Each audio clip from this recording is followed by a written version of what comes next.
This is quinoa, one of my favorite grains, and I want to show you one of the ways I make it. I'll be using half cup.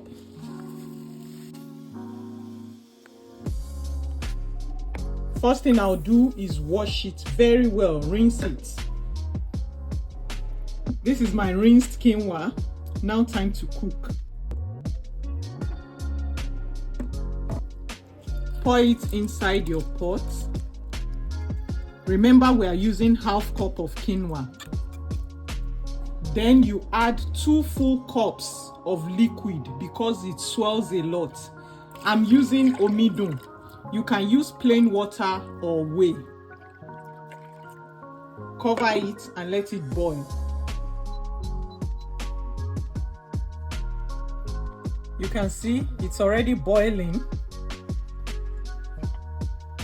Let's just leave it to do its thing. See my quinoa. Can you see what I said about it swelling? It has absorbed all the amino. Now it's time to serve it.